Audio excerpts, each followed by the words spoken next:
I hope you guys are enjoying Graham and Nikita's adventure in the late 90s traveling through East Africa in a Series 3 Land Rover. In part 1, Graham's explained how long it took for him to find a good, suitable vehicle in East Africa to start the trip. And we've ended off that episode where Graham's getting mobbed by a bunch of prisoners.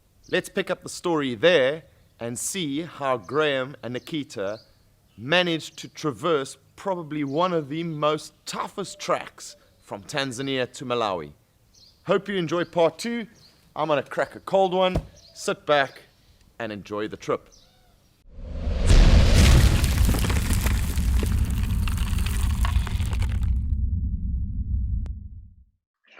All chained together, prisoner gear with armed security. Ooh, I'm like, what's going on?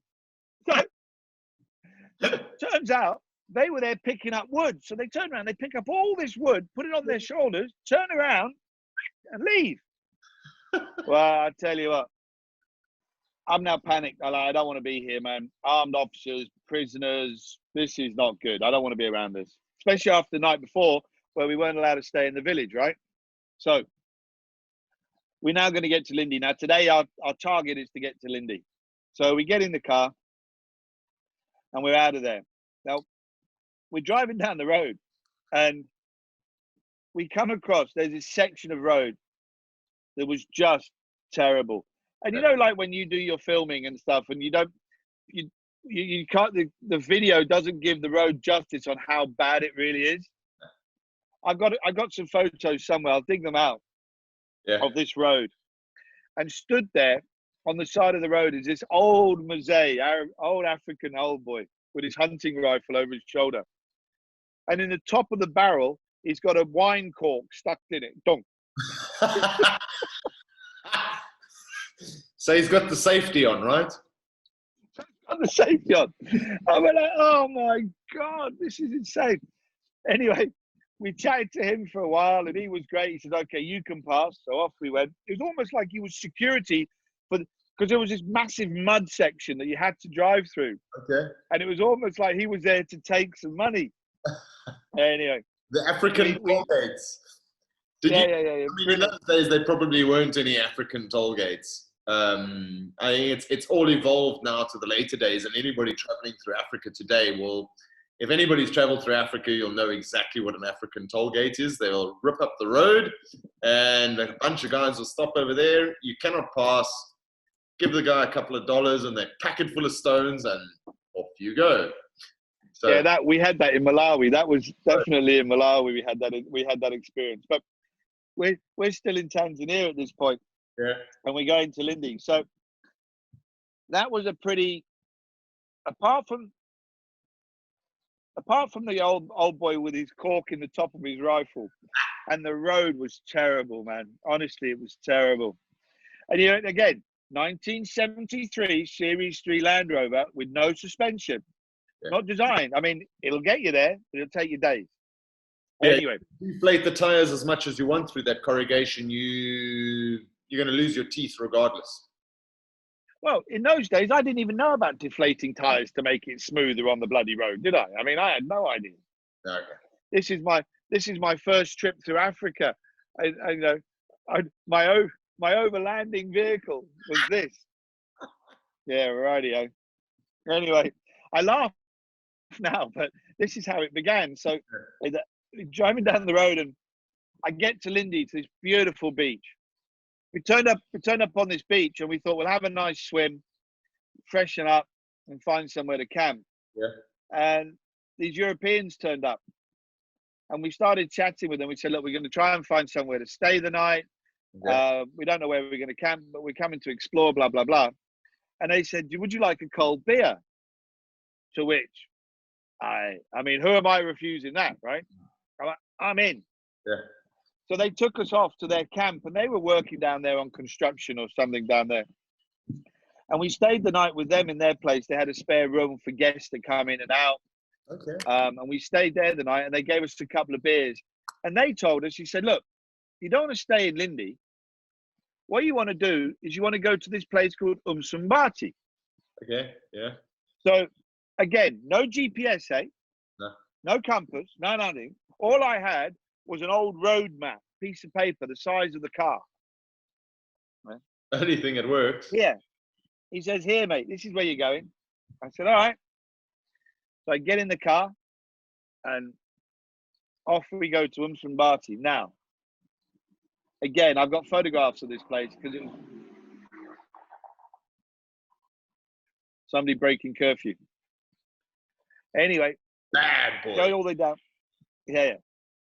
We get to this place, and I swear, I promise you, we pull up. It's sort of like you drive down to the beach, you hit the beach, Yeah. and I follow this thing, and I find the only two palm beaches, kilometers of long, white, beautiful white sand beach, and there are two palm trees hanging out over the top. And I pulled the car up onto the beach, boom, and stopped. Wow. Now, we've been on the road a while at this point, so I just said, that's it. We're staying here for a while. Yeah. I didn't leave that beach for 21 days. Wow. 21 days. 3 weeks, Nikita and I parked up on that beach. And it was awesome, mate. I mean, we were living off fish, squid. What I did is I found us. And I said to him, come here. I will pay you to bring me firewood and flamingos every day. And he was like, okay. So it was like nothing, man. But by paying the villager, they looked after me. I looked after them. And we were all good. Number one rule of Africa, mate. When you get into those spots, find the local induna or the local chief, employ the staff, let them find you oysters and crays and things like that, and you win. And not only that, water, I needed water. So they would bring me water. And I had a water purification system. So I'd purify water. So we were good. And we stayed there. We lived on the beach for 3 weeks. It was just awesome. It was sort of weird because we were on a bay that looked across the bay and you could see the land on the other side. But because you were on a peninsula, you were sort of facing west. So it was almost like we were we were on the East African coast watching the sun set. Oh, beautiful. Ah, yes. Which you don't, yeah. Oh, nice. So it was pretty surreal. But man, stunning. Octopuses the size of a small VW Beetle swimming past us, man. I mean, I'm not lying. They were absolutely huge, man. Wow. And we were living off white bait and rehydrated tomatoes, just insane. And that for me was one of the best places I've ever been in the world. You want to talk about remote? Yeah. Mate, the guy from the village, it took take him 2 hours to walk from his village to where the car was. Oh, man, bless his soul. And he was probably there every other day, taking the order and doing whatever he needed to do to. No. Every day. Every day. Wow. Every day he would come. Insane. Right. So you did just 21 days. The car hasn't broken down because the story has gone this far and you've made it this far to the southern point of pretty much Tanzania, right? Yeah. The only other place we can go from here is Mozambique. Yeah. Right. Now, and I actually looked. Was not the place to go at that point in time because Renamo and Frelimo, big conflict happening up north there. I had no idea. I didn't know what was going on over there at that point. So we were going to do it, but the only way I can get the car across the river was to put it on 2 canoes and paddle it across. And I'm like, nah, that ain't going to happen, right? That ain't going to happen. So the only other way was to go back to Lindy, go across the bush, round the top, and into down Lake Malawi. Yeah. So one of the reasons we left the beach was because I started to see the weather systems building, and I knew the short rains were due to come. Yeah. And I said to Nikita, come on, we got to get out of here before the rains hit us, because if we get hit by the rain, then we're stuck. Yeah. So we made the choice, right? Now is the time. We got to go. So We packed up and we left. Now, while we were there, we did meet some interesting people. That was the first time I saw a extended Land Rover 6x6. Is it 6x6? Yeah, with a full camper conversion on the back. Okay. And it was a couple of doctors who worked for Médecins Sans Frontières. Ah, okay. And they were on holiday, and this was their 2 month or 1 month holiday. Awesome. And they were there, and we met them and they joined us on the beach for a couple of nights. Nice. Mm. And they obviously But yeah, like a couple of cold beers. oh man, I mean, again, here, they're in a proper Land Rover with refrigeration. I mean, it was kitted, right, to the max. Which then makes you get a bit of car envy at this point, don't you? Yeah. Well, I'm sure they had car envy and envy of how you're doing your trip as well, because you're doing it bare essentials, right? Oh man, yeah. I honestly, I promise you, we had nothing, man. It was just insane what we did. And the nice thing is like you said, the only maintenance I was doing was I was checking nuts and bolts and stuff on suspension, radiators and stuff from the corrugation. Yeah. Every 2 to 3 days, I'd have to pump grease into the wheel seals to keep them operational. And then purifying water was just the routine that we had. Yeah. And off we went. So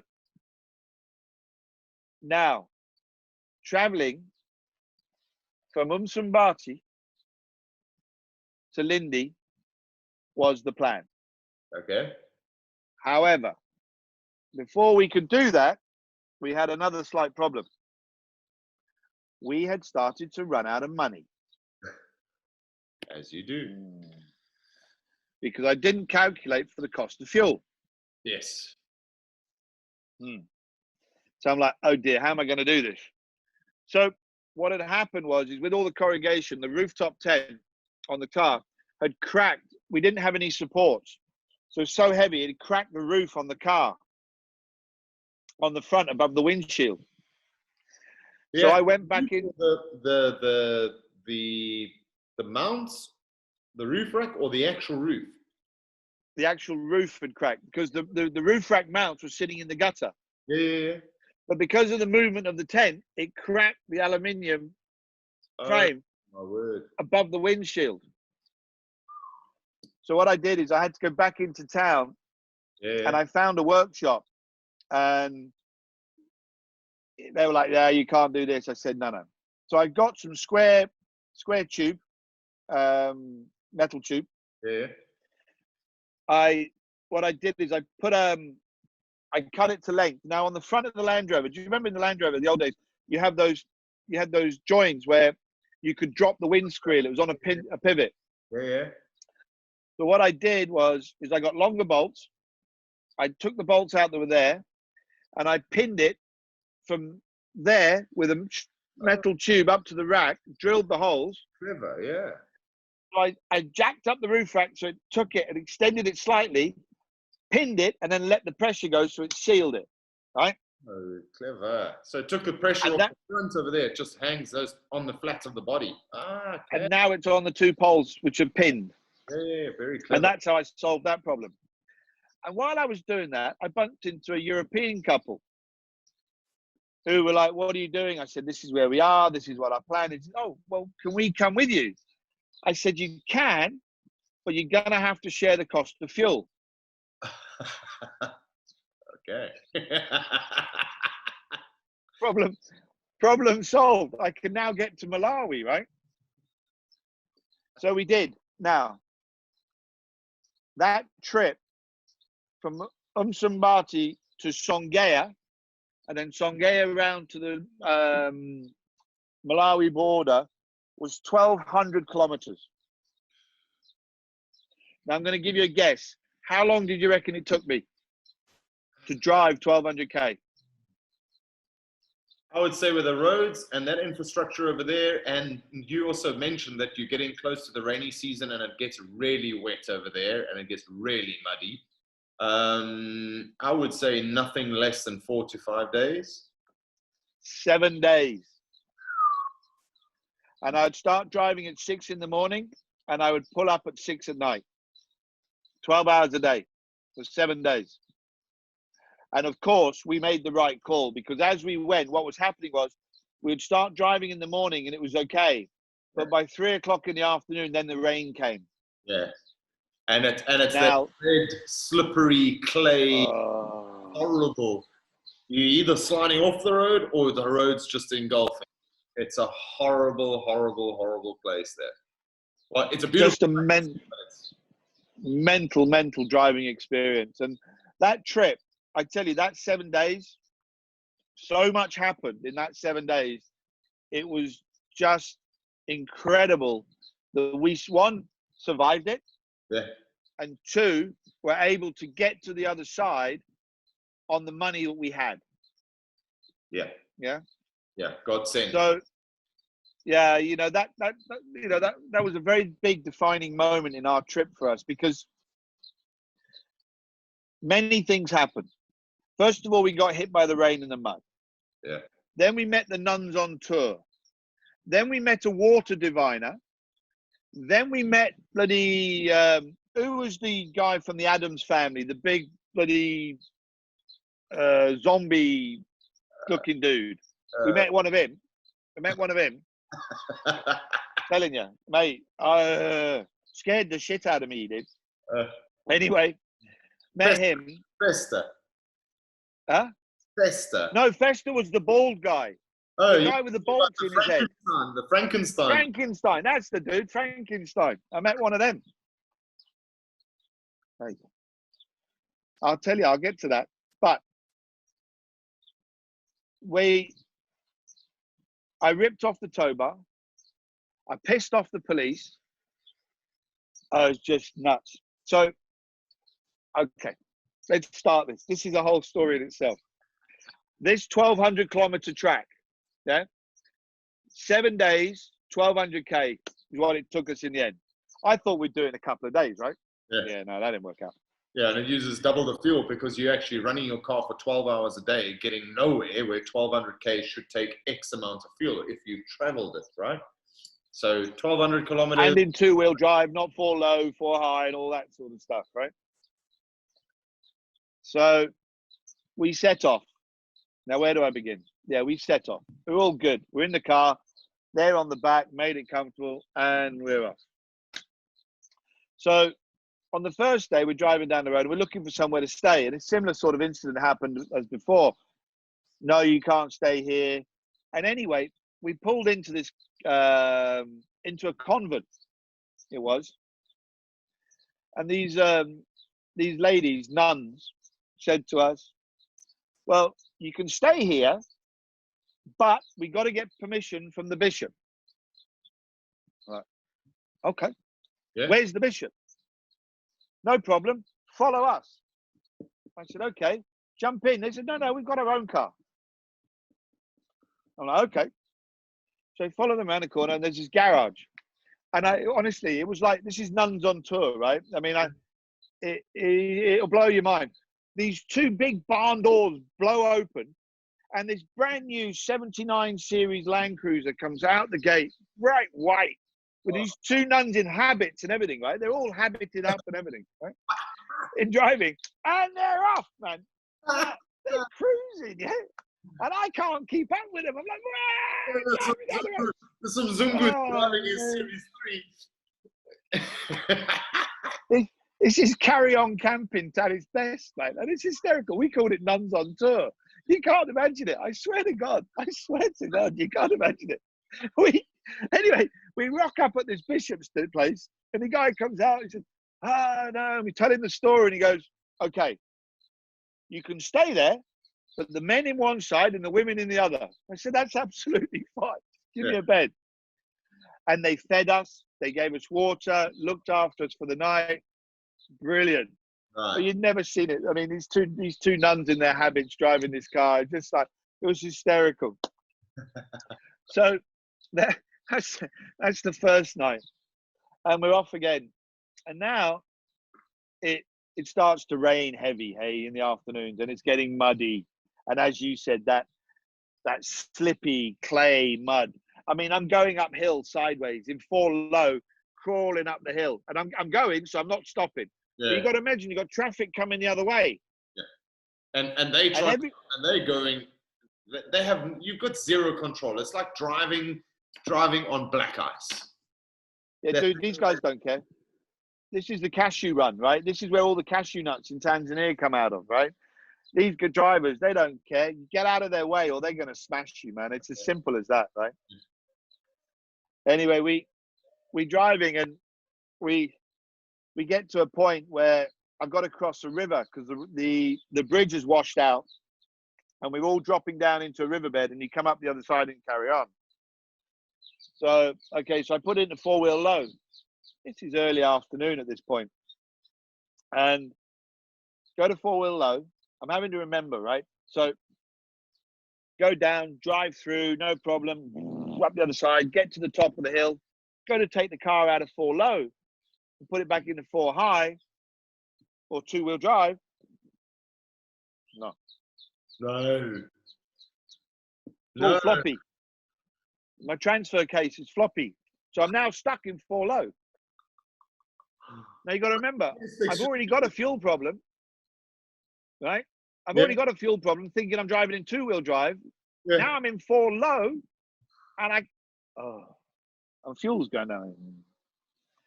So eventually I said, we can't go any further. Otherwise we're going to break down and we run out of gas.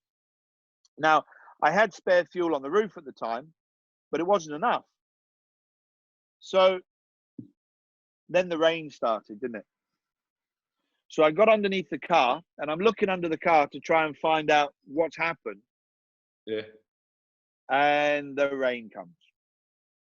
And now I've got about 4 inches of water running underneath the car. So you can't lie under the car because you're in a river. Well, you wash away. I can't go into the bush because it's thick African bush. You can't get there. Yeah. So I'm stuck on the side of the road in the rain. So I thought, right, what are we going to do? So coming past you, regardless. Mud everywhere. So the solution was, we were all in the car, put everyone in the back of the car, and I undid the floor. So I could stand with one foot on the passenger side, one foot on the driver's side with the gearbox and everything in the middle. And I could put my hand underneath, and I'm feeling, and I could feel what it is your transfer lever goes down. Yeah. And there's a nut, and it's on a pinion, so that when you push it, it pushes. It does this, right? Okay, yeah. And then the nut had come off, so it was just loose, so it wouldn't engage. You could do anything with it, and it wasn't pushing the rod into selecting. It wasn't locked in, you see. But I figured out, because I measured it, I needed a 13 mil wide thread nut. Okay. So toolbox is out. And I couldn't find one for love nor money, could I? Well, it's bucketing. I mean, you've got everybody in there. Frustration levels are probably going through the roof because everybody's a bit agitated. It's all happening, and I'm sat there, and as I lifted my head up, I don't even remember the old Land Rover having the big black ball knob on the top of it. Yeah. Yeah. On the gear stick. Yeah. And I'm looking, and underneath the knob is a nut. Oh. And I'm like, that looks like 13 mils. So pulled off got me 13 mils. Hey, that fits. So now I rip off the bloody knob and I undo the nut. Hey, back under, and about half an hour later, I managed to get this thing on, tightened up. And guess what? I can now engage four high. I can get out of four low. Oh, there we go. But the story doesn't end, because now I put the knob back. Now I've got to put all the car back together again. I've got to put all the flooring in just to drive on, right? So that's how I solved that problem. And what that did was it gave me enough fuel to get to the next town. And it was at the next town, as we drove in, we had this whole line of trucks, because there's no diesel. So I just drove past all these trucks, pulled into the petrol station. Yeah. Eventually, and I'm running on fumes at this point, right? And I said, petrol? He said, yes, sir. I said, diesel? He said, no. 2 days. 2 days. 2 days. Then I have all the petrol you got. Give me all the gas. So I filled up, put all the petrol on the roof and everything else. So I was saved because the simple fact I had a petrol car saved my ass quite badly on that day. Yeah. And again, we've had Nuns on tour. I've been rained on for days. I've been stuck in four-wheel low. I've tried to drive in four low, wouldn't work. No. I've fixed the car. I've now arrived and it's on. Something's gone right. I've got petrol. Yes. And yeah, just go back into the trip. It's like we're not it quitting. puts a bit more influence. Exactly that. And that night was, we were in a town, so we were able to go and find a guest house for the night, and we stayed there the night. Yeah. And then the next day we moved on. And then the roads were bad. I mean, but the roads are terrible, man. You know those big gullies you have where you have a 6-foot gully and you got to put the car on the top and negotiate through slowly. And if you slide off, you're done. The erosion that comes through, it just creates just washouts, massive washouts. And we end up at this place, and just as we go to Songair, and I came out of Songair and onto the top, and it was getting late again, and I was looking for somewhere to stay, and it was really, really, really foggy, like proper pea soup. Yeah. And I'm parked in this, just off the road in this little village, and this guy comes up to the car, and I didn't see him coming, and he taps on the window, tuk, tuk, tuk, and I turned around, and there was Frankenstein, man. This African dude, he's about 6'4", looked like Frankenstein. We all shat ourselves. Everybody, thinking we're going to get nailed by this zombie Frankenstein dude, man. I'm like, Anyway, turns out he's obviously not all there, and his mate was with him, or his brother or somebody. And we started to talking to him in my broken Swahili. He said, we're looking for somewhere to stay.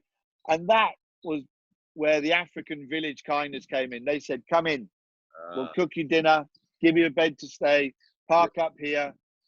I mean, obviously we slept in the rooftop tent. Our friends were able to sleep in their house. Yeah. And that was the trip across. I mean, it was one of the parts of the trip, and just amazing. And along the way, we also met this water diviner. But from that point, we were now on tarmac all the way through to Malawi. Yeah. And I thought we were going to be on tarmac all the way through Malawi as well. But that came to an end about 10K after we crossed the border. And that, I tell you, was another corrugation, another whole different world of pain. But, we got to that point, and that was 7 days of travel across that track. Madness, man. Track of hell. I had one point, I pulled up on the side of the road, and a car came the other way, a truck, and it hit my roof rack and literally ripped the whole roof rack off. It was hanging on by one post on the back. Yeah. Holy crap. All my fuel and everything just ripped it clean off and just carried on going. Didn't stop.